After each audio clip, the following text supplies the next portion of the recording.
ونستعينه ونستغفره ونعوذ بالله من شرور أنفسنا ومن سيئات أعمالنا من يهدي الله فلا مضل له ومن يضلل فلا هادي له ونشهد أن لا إله إلا الله وحده لا شريك له ونشهد أن محمدا عبده ورسوله أما بعد فأعوذ بالله من الشيطان الرجيم بسم الله الرحمن الرحيم ألا إن أولياء الله لا خوف عليهم ولا هم يحزنون آمنت بالله صدق الله العلي العظيم قال رسول الله صلی اللہ تعالیٰ علیہ وسلم الحدیث خیرکم من تعلم القرآن وعلم او کما قال علیہ الصلوۃ والسلام۔ محترم بزرگ اور عزیز دوستو، تمام سامعین کرام، السلام علیکم ورحمۃ اللہ وبرکاتہ۔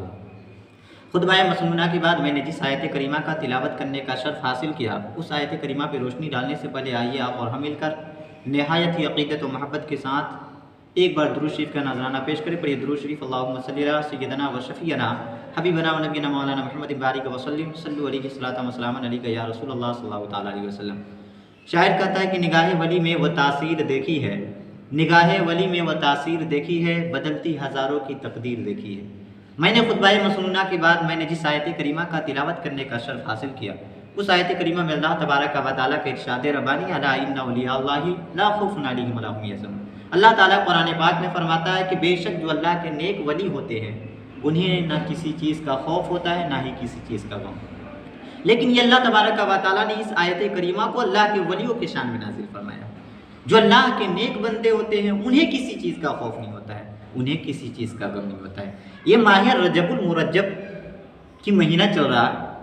اور میں نے سوچا کہ آج بہت سارے لوگوں کا اعتراضات ہوتا ہے، بہت سارے لوگ کہتے ہیں کہ جو ہوتا ہے اللہ کے چاہنے سے ہوتا ہے۔ یہ حقیقت ہے کہ جو ہوتا ہے اللہ کے چاہنے سے ہوتا ہے، لیکن شاعر کہتا ہے کہ نگاہ ولی میں وہ تاثیر دیکھی ہے، بدلتی ہزاروں کی تقدیر دیکھی ہے۔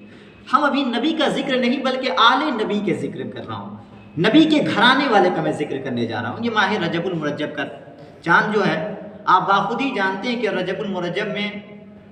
6 تاریخ کو جو اجمیر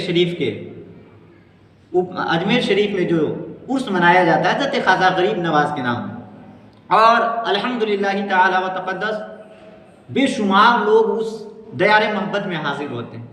اور حضرت خواجہ غریب نواز علیہ الرحمہ،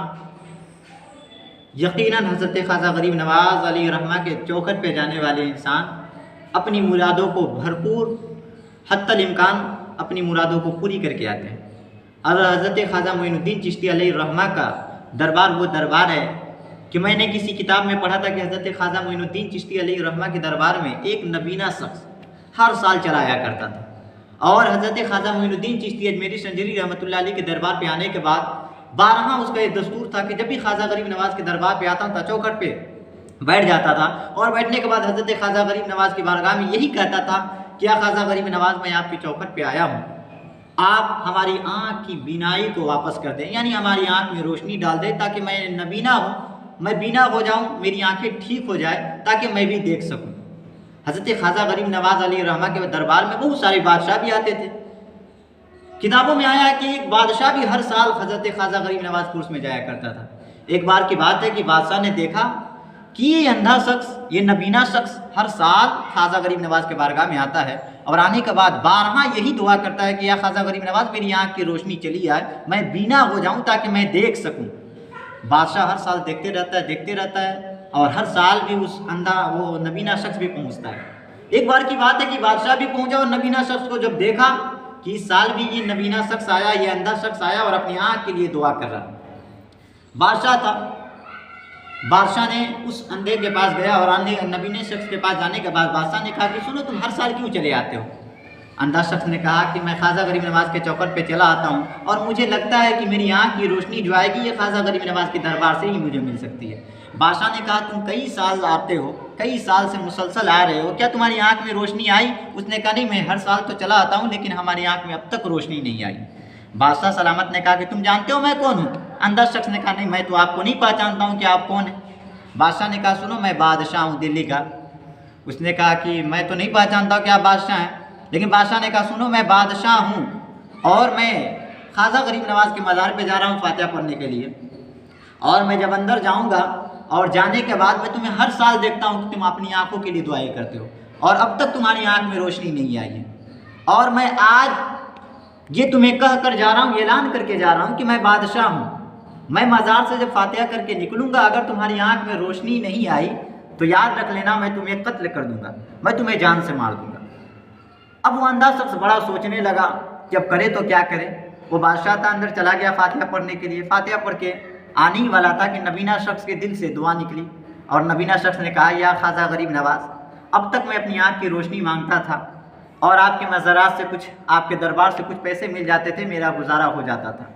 لیکن خواجہ غریب نواز آپ کو پتہ ہے کہ آپ کے دیار محبت میں ایک بادشاہ آیا ہے اور اس نے یہ حکم دیا ہے کہ اگر آج میری آنکھ میں روشنی نہیں آئی تو آج وہ مجھے ختم کر دے گا۔ یا خواجہ غریب نواز، اب تک میں اپنی آنکھوں کے ساتھ ساتھ اگر مجھے پیسے مل جاتے تھے میں اپنا گزارا کر لیتا تھا، لیکن خواجہ غریب نواز آج جو بادشاہ ہے اس کا کہنا یہ ہے کہ تمہاری آنکھ کی روشنی آ جانی چاہیے، اب جان جانے والی ہے۔ خواجہ غریب نواز، آج میں دولت کے لیے نہیں آپ سے مانگ رہا ہوں، آج میں دولت نہیں مانگ رہا ہوں، آج میں پیسے نہیں مانگ رہا ہوں آپ کے دربار سے، میں چاہتا ہوں کہ آج ہماری جان بچ جائے، اور ہماری جان تب بچے گی جب آج آپ ہماری آنکھ میں روشنی دے دیں گے، تب آج ہماری جان بچ جائے گی۔ کتابوں میں آتا ہے وہ بادشاہ اتنا کہا اور اتنا کہنے کے بعد جب دعا ختم کیا، وہ اندھا جب اتنا کہا اور کہنے کے بعد جب دعا ختم کیا تو کتابوں میں آتا ہے کہ بادشاہ فاتحہ پڑھنے کے بعد جب باہر آیا تو دیکھا جو شخص اندھا تھا، جو اپنی آنکھوں کے لیے ہر سال دعائیں کرتا تھا لیکن کبھی بھی نہیں ملا کرتی تھی، اب وہ شخص کی آنکھ میں روشنی آ گئی ہے۔ جب بادشاہ باہر آیا تو دیکھا وہ اندھا شخص نبینا شخص دیکھ رہا ہے، اور بادشاہ جب قریب گیا تو بادشاہ نے سوال کیا کہ بتا، تم ہر سال آتے تھے، ہر سال اپنی آنکھوں کے لیے دعائیں کرتے تھے، لیکن تمہاری آنکھ میں روشنی کیوں نہیں آتی تھی؟ اور آج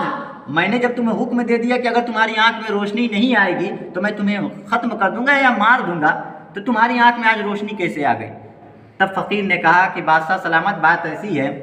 کہ میں ہر سال آتا تھا اپنی آنکھ کی روشنی کے لیے، لیکن جب میں ہر سال آتا تھا آنکھ کی روشنی کے لیے لوگ ہماری مدد کر دیتے تھے، پیسہ دے دیتے تھے، میں پھر درِ خواجہ سے واپس چلا جاتا تھا اور پورے سال میں اپنی زندگی گزارا کر لیتا تھا،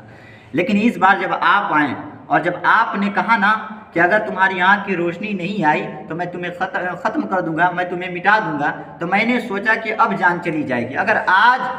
اور اس دربار پہ اگر آپ کے حاضری میں میں ٹھیک نہیں ہو جاؤں اور میری آنکھ میں روشنی نہیں آ جائے گی تو آپ مجھے لگ رہا تھا کہ آپ بادشاہ مجھے ختم کر دیں گے۔ تو میں نے خواجہ غریب نواز سے یہی کہا کہ آج میں دولت نہیں مانگ رہا ہوں، آج میں اپنی آنکھ کی روشنی مانگ رہا ہوں۔ یا خواجہ غریب نواز، اگر آپ چاہتے ہیں کہ ہماری جان بچ جائے تو آپ ہماری جان بچانے کے لیے صرف آپ میری آنکھ میں روشنی دے دیں۔ جب آپ میری آنکھ میں روشنی دے دیں گے تو یقیناً میں بادشاہ سے بچ جاؤں گا، اور جب میں بادشاہ سے بچ جاؤں گا تو بادشاہ کو بھی یقین ہو جائے گا کہ خواجہ غریب نواز کے